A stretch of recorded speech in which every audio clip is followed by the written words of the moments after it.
देशाकरता काम करतोय, आपण आपल्या जीवनामध्ये धर्मासाठी काम करतोय, आपण आपल्या जीवनामध्ये वारकरी संप्रदाय करता काम करतोय, आपण आपल्या जीवनामध्ये महाराष्ट्राच्या मातीसाठी काम करतोय. तुमचं काम जर विधायक असेल, तुमचं काम जर प्रामाणिकपणे जर असेल, तर मला असं वाटतं ते काम तोपर्यंत करा जोपर्यंत आपल्या देहामध्ये रक्ताचा शेवटचा थेंब असेल. विठाला विठाला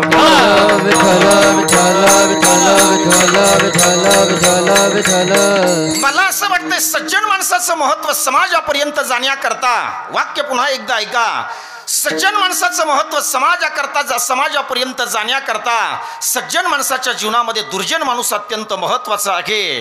अरे चंदनाचं महत्व समाजापर्यंत जाण्याकरता त्या चंदनाच्या लाकडाला कुणीतरी तोडणारं महत्वाचं आहे. सूर्याचं महत्व जगासमोर येण्याकरता सूर्याने कुठेतरी त्या उदय होणं महत्वाचं आहे. तसं सज्जन माणसाचं महत्व समाजापर्यंत जाण्याकरता मला असं वाटतं त्याच्या जीवनामध्ये दुर्जन माणूस अत्यंत महत्वाचा आहे. भगवान श्री ज्ञानोबा यांच्या जीवनामध्ये जर विसोबा खेचर आले नसते तर माझ्या ज्ञानोबारांचं समग्र जीवन हे महाराष्ट्रापर्यंत गेलं नसतं. माझ्या जगद्गुरु तुकाराम महाराजांच्या जीवनामध्ये जर रामेश्वर भट्ट भेटले नसते तर माझ्या जगद्गुरु तुकाराम महाराजांचा परिचय हा या महाराष्ट्राला झाला नसता. मला असं वाटतंय भगवान बाबांच्या जीवनामध्ये विश्वनाथ गौरी जर आला नसता तर भगवान बाबांचा परिचय आपल्यापर्यंत आला नसता. विठाला विठाला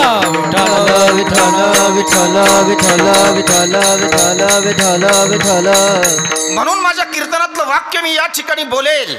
एखाद्या वेळेला तुम्हाला तुमच्या जीवनामध्ये देव नाही होता आलं तरी होऊ नका, एखाद्या वेळेला तुम्हाला तुमच्या जीवनामध्ये संत नाही होता आलं तरी होऊ नका, पण कीर्तन आणि रामायण ऐकल्याच्या नंतर या समाजामध्ये आदर्श माणूस म्हणून जगायला विसरू नका. विठाला विठाला माणसासारखे माणसं अनेक दिसत आहेत, पण कधीतरी ज्या वेळेला आपण माणुसकीचा शोध घेण्याचा प्रयत्न ज्या वेळेला आपण आपल्या जीवनामध्ये करू ना मायबाप, त्यावेळेला त्यांच्या अंतःकरणातला माणुसकीपणा हरवल्याचं आपल्याला कदाचित दिसते. अरे अनेक वर्ष झाले या महाराष्ट्रामध्ये कीर्तन परंपरा चालू आहे, अनेक वर्ष झाले या महाराष्ट्रामध्ये रामकथा चालू आहे, अनेक वर्ष झाली या महाराष्ट्रामध्ये महाभारतासारखी सुंदर कथा चालू आहे, अनेक वर्ष झाली या देशामध्ये मला असं वाटते भागवत चालू आहे. मग या सगळ्या गोष्टीचं जर आपण जर खऱ्या अर्थाने पायिक होतो जर स्वीकारलं असेल तर मला असं वाटतंय काही अंशी तरी आपल्या जीवनामध्ये बदल हा महत्वाचा आहे. मला असं वाटतंय लोकांना आम्ही नेहमीच सांगतो की तुम्ही कीर्तनामध्ये या, कीर्तनामधून काहीतरी घेऊन जा, कीर्तनामध्ये या, कीर्तनातून काहीतरी घेऊन जा. माणसं इथे येत आहेत शांत चित्ताने 2 तास कीर्तन श्रवण करतायत, कीर्तन संपलं की या ठिकाणी जुन्या चपला सोडतायत आणि नव्या. अरे कीर्तनातून काहीतरी घेऊन जा या शब्दाचा अर्थ असा आहे की कुठेतरी आपण त्या कीर्तनाचं आरोपण आपल्या जीवनामध्ये केलं पाहिजे. मोहपुरीकरांना एक प्रामाणिकपणे वाक्य मी या ठिकाणी बोलेल. दादांनो, कीर्तन जर तुम्हाला ऐकायची जर इच्छा असेल तर कीर्तन परंपरा ही मला असं वाटते मनोरंजनाची परंपरा नाही, तर कीर्तन परंपरा ही आत्मरंजनाची परंपरा आहे. विठाला विठाला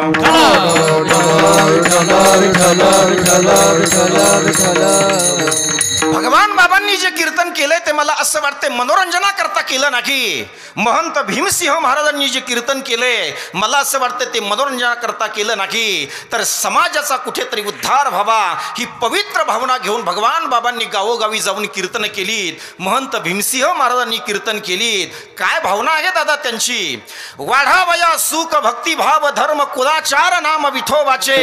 या समाजातला धर्म जिवंत राहिला पाहिजे, या समाजातले अनाथ लोक कुठेतरी सनात झाले पाहिजे, याकरता भगवान बाबांनी आपल्या खांद्यावरती पताका टाकली आणि गावोगावी जाऊन दीनदलित लोकांना त्यांनी प्रबोधन केले. मला असं वाटतंय भगवान बाबांनी जर ही कीर्तन परंपरा जर मराठवाड्यामध्ये जर जिवंत ठेवली नसती तर ही कीर्तन परंपरा कदाचित लोप पावली असती.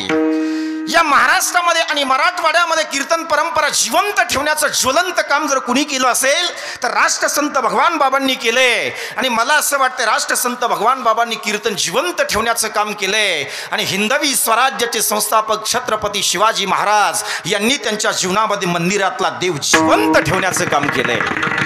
विठाला विठाला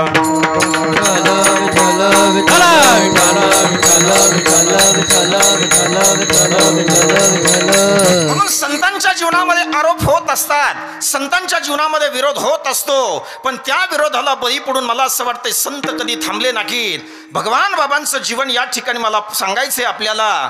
भगवान बाबांचं जीवन का सांगायचंय? कारण ज्यांच्या पुण्यस्मरणानिमित्त हा आपण उत्सव करतोय त्यांचं नाव आहे महंत भीमसिंहजी महाराज. एक वाक्य मी या ठिकाणी आपल्याशी बोलेल मायबाप. मला असं वाटतंय भगवान बाबांनी त्यांचे उत्तराधिकारी म्हणून महंत भीमसिंह महाराजांची निवड करावी. अरे का केली असावी त्यांची निवड? एखाद्या वंजारी समाजातला माणूस त्यांनी गडावरती त्या काळामध्ये का बसवला नाही? त्याचं उत्तर ऐका. अरे संत जरी एखाद्या जातीमध्ये जरी जन्माला येत असले ना दादांनो, तर संतांच्यासाठी जात महत्वाची नाही, तर संतांच्यासाठी तत्व महत्वाचे आहेत. भगवान बाबांनी त्या ठिकाणी एका राजपूत समाजातल्या महान भक्तांना त्या ठिकाणी त्यांनी त्या गादीवर बसवण्याकरता महत्वाचं ते व्यक्तिमत्व मानले आणि व्यक्तिमत्व महत्वाचं मानून त्यांना राजगादीवरती किंवा भगवान गडावरती बसवण्याकरता ते योग्य आहेत. ही भूमिका जर कुणी घेतली असेल तर ती भगवान बाबांनी घेतली. म्हणून कुणाच्या डोक्यामध्ये जर असं काही असेल, भगवान बाबा हे जातीवादी संत होते, तर मी हात जोडून आणि नम्रपणे प्रार्थना करून मी या ठिकाणी बोलेल की भगवान बाबा हे जातीवादी संत नव्हते, तर जातीयवाद संपुष्टात आणण्याचं काम भगवान बाबांनी केलंय. विठाला विठाला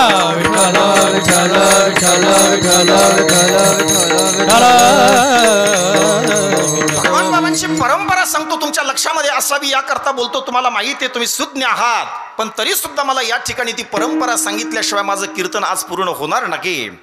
भगवान बाबांच्या प्रतिमेकडे पहा. भगवान बाबांची प्रतिमा ही ऐश्वर्य संपन्न प्रतिमा आहे. अरे ज्यांच्याकडे एवढं मोठं ऐश्वर्य आहे, मला असं वाटतं त्यांना पुन्हा ऐश्वर्य मिळवण्याची गरज नव्हती, तर दीनदलिताचा उद्धार करणं हा एकमेव त्यांचा हेतू होता. भगवान बाबांच्या गळ्यामध्ये तुम्ही जर पाहिलं तर एक तुम्हाला गंडा दिसतो. त्यांच्या फोटोमध्ये तुम्ही निरीक्षण केलं असेल का नसेल मला माहित नाही, पण तो ताईत नाही तर ते आळंदीला ज्या वेळेला गेले, आळंदीला गेल्याच्या नंतर माझ्या ज्ञानोबारांच्या समाधीवरती भगवान बाबांनी डोकं ठेवलं आणि भगवान बाबांनी डोकं ठेवून भगवान बाबांनी जो त्यांच्या गळ्यामध्ये ताईत घातलाय ना, ती भगवान श्री ज्ञानोबारांची सोन्याची समाधीवरती ठेवून त्यांनी आपल्या गळ्यामध्ये परिधान केलेली आहे. समाधीवरती ठेवून का परिधान केली? कारण भगवान गडा अर्थात त्या ठिकाणी नारायणगडाची अशी परंपरा होती की जर कुणी त्या ठिकाणी जर महंत म्हणून जर बसवण्यासाठी जरी पात्र असेल तर त्याला पहिल्यांदा भगवान श्री ज्ञानोबारांची समाधी ही कंठामध्ये धारण करणं हे महंताचा तो आद्य धर्म आहे. म्हणून भगवान बाबांनी ती समाधी आपल्या गळ्यामध्ये धारण केली. मायबाप पुन्हा एक वाक्य ऐका. भगवान बाबांच्या समाधीवरती ज्या दिवशी ज्ञानोबारांच्या समाधीवरती ज्या दिवशी भगवान बाबांनी डोकं ठेवलंय त्या दिवसापासून ते समाजासाठी जगणं, समाजासाठी मरणं आणि समाजाचा उद्धार करणं हा एकमेव पवित्र हेतू घेऊन ते समाजामध्ये जगलेत. कुणी जर म्हणत असेल ते पैशाकरता जगले, कुणी जर म्हणत असेल तरी सत्तेकरता जगले, तर मला असं वाटतं या मताचं मी खंडन या ठिकाणी छाती ठोकपणे करेल. अरे म्हणून तर मी मगाशी बोललोय की संतांच्यासाठी जात महत्वाचे नाही, तर संतांच्यासाठी आदर्श विचार महत्वाचा आहे. विठाला विठाला विठाला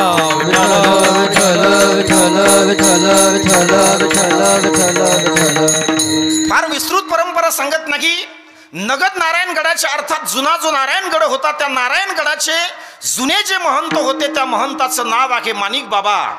आणि माणिक बाबा ज्या वेळेला सज्जनांनो माणिक बाबांनी भगवान बाबांच्याकडे लक्ष केंद्रित केले आणि माणिक बाबा ज्या वेळेला भगवान बाबाकडे लक्ष केंद्रित केले ना, भगवान बाबांच्याकडे लक्ष केंद्रित केल्याच्या नंतर त्या ठिकाणी भगवान बाबा कुठेतरी आमच्या गडावरती बसण्याकरता योग्य आहेत असं त्या काळातल्या लोकांना वाटलं किंवा माणिक बाबांना सुद्धा वाटले. सगळ्या लोकांच्या प्रतिक्रिया भगवान बाबांच्या बद्दल त्यांनी मागवल्यात आणि मागवल्याच्या नंतर वयाच्या 11व्या वर्षी, वाक्य पुन्हा एकदा ऐका, वयाच्या 11व्या वर्षी नारायणगडावरती भगवान बाबा बसले. याचा अर्थ असा आहे की परमार्थ जर तुम्हाला करायचा असेल तर तो म्हातारपणामध्ये करू नका. परमार्थ जर तुम्हाला करायचा असेल तर तो बालपणामध्ये करू नका. परमार्थ जर तुम्हाला करायचा असेल तर तो तारुण्यात करा. विठाला विठाला विठाला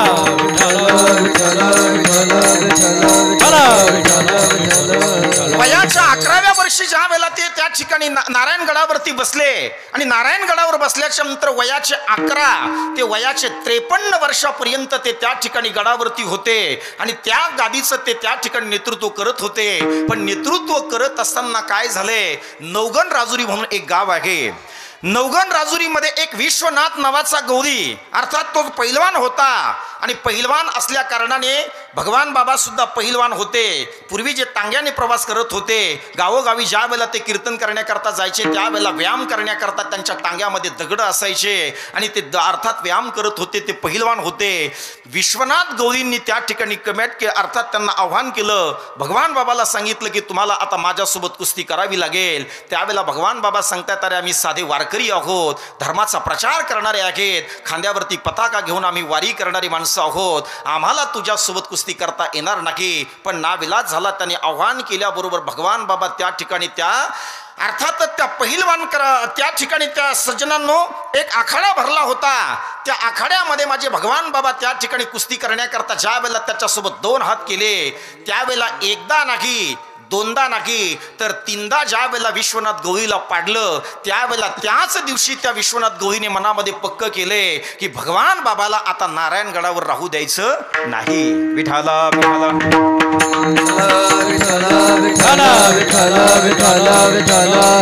नारायणगडावरती राहू द्यायचं नाही म्हटल्यानंतर त्या ठिकाणी त्यांच्यावरती गुन्हा दाखल झाला. आणि त्या काळामध्ये सज्जनांनो इतका विचित्र काळ हे मी तुम्हाला अर्थात जुनं सांगतोय. त्या काळामध्ये काही घनसावंगी किंवा अर्थातच अंबड किंवा जालना किंवा त्यांच्या बीडमध्ये की अशा ठिकाणी ते कोर्ट चालायचं नाही, तर हैदराबादला ते कोर्ट चालायचे. आणि हैदराबादला कोर्ट चालत असताना त्यांच्यावरती ज्या वेळेला तो गुन्हा दाखल केला आणि गुन्ह्याची ज्या वेळेला तिकडे त्यांची तारखा पडल्याच्या नंतर भगवान बाबा ते कीर्तन करत होते, ते कधीही तारखेला गेले नाही. काही लोकांना, जवळच्या लोकांना ते सांगायचे हे पैसे घ्या आणि तुम्ही त्या ठिकाणी जाऊन ही तारीख तुम्ही पुढे चालू ठेवा. पण त्या काळातले काही इतके लोक असे होते की भगवान बाबाकडून ते पैसे घ्यायचे आणि भगवान बाबाकडून पैसे घेऊन ते तारखेला जात नसायचे पांडुरंग महाराज. आणि ज्या वेळेला त्यांनी पैसे घेऊन ज्या वेळेला ते जात नसायचे, पण तुम्हाला भगवान बाबांच्या जीवनातला एक अविस्मरणीय चमत्कार सांगेल. अरे ज्या लोकांनी पैसे घेतले ते लोक फक्त बीडमध्ये जाऊन एखाद्या लॉजवरती आराम करायचे, पण भगवान बाबांचा अधिकार इतका श्रेष्ठ होता की भगवान बाबांच्या बाजूने त्या काळामध्ये निकाल लागला होता. ही पांडुरंगाची कृपा आहे. विठाला विठाला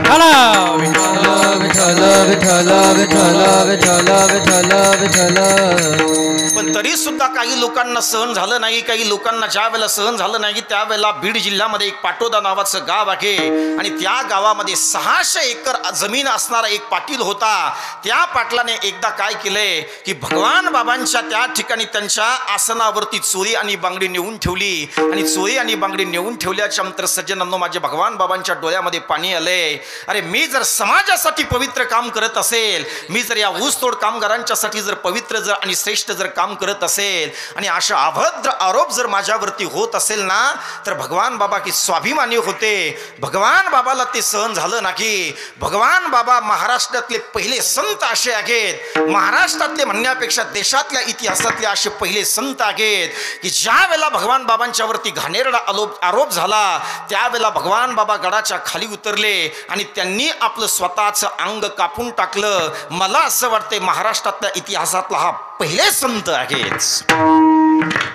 सज्जनांनो एवढे ज्या वेळेला आरोप होतात आणि आरोप झाल्याच्या नंतर भगवान बाबा स्वाभिमानी त्यांनी गडाचा त्याग केला आणि नारायणगडाचा त्याग केल्याच्या नंतर जे काही त्यांना आता पुढचं उर्वरित आयुष्य आपण कुठे घालायचे त्यावेळेला त्यांनी त्यांच्या अर्थात जागा निवडली. आणि जागा निवडल्याच्या नंतर त्यांना आता जो धुम्यागड आहे, धुम्यागड म्हणजे असा काही जुना तो गड नव्हता, इतिहासात तसं काही माझ्या वाचण्यात आलं नाही. म्हणजे जसं आपलं डोंबर लवण आहे, बर्डी आहे, असं जसे शेताचे पूर्वी नाव असायचे ते तसं त्या काळामध्ये त्या गडाचं अर्थात त्या शेताचं ते नाव होतं. आणि नेमके बाबांना तो गड पसंत आला आणि बाबांना गड पसंत आल्याच्या नंतर बाबांनी यशवंतराव चव्हाण ज्या वेळेला मुख्यमंत्री होते त्यावेळेला त्यांच्या हस्ते त्या गडाची स्थापना केली. आणि गडाची स्थापना केल्याच्या नंतर भगवान बाबा त्या ठिकाणी फक्त आणि फक्त त्या गडावरती 13 वर्ष त्यांनी त्या गादीचं अर्थात सांभाळली. त्या गादीला निर्विघ्नपणे पुढे नेण्याचं काम भगवान बाबांनी केलंय. पण ती गादी सांभाळण्याचं काम योग्य आपल्यासाठी कोण आहे असा विचार ज्या वेळेला भगवान बाबांनी केला त्यावेळेला त्यांच्या समोर पहिलं जे नाव आलं त्या अर्थातच ते जे नाव आहे त्या नावाचा गौरव आज आपण करतोय ते नाव आहे महंत भीमसिंहजी महाराज. भीमसिंह महाराजांचं नाव त्या ठिकाणी आलंय आणि भीमसिंह महाराज या गडावरती बसण्याकरता योग्य आहेत असा विचार भगवान बाबांनी करावा. अरे काय अधिकार असेल भीमसिंह महाराजांचा. भगवान बाबासारख्या ज्येष्ठ आणि श्रेष्ठ संतांनी भीमसिंह महाराजांची निवड करावी. मला असं वाटते हा भीमसिंह महाराजांना भगवान बाबांचा मिळालेला आशीर्वाद आहे आणि तोच आशीर्वाद घेऊन ती गडाची परंपरा चालवण्याकरता महंत भीमसिंह महाराज बसले. मला असं वाटते माणिक बाबा ज्या जातीचे होते मला असं वाटतं त्याच जातीचे भगवान बाबा आहेत आणि भगवान बाबा ज्या जातीचे आहेत त्याच जातीचे महंत भीमसिंह महाराज आहे. अभंगाचं पहिलं चरण. माझी जातीचे पद भेटो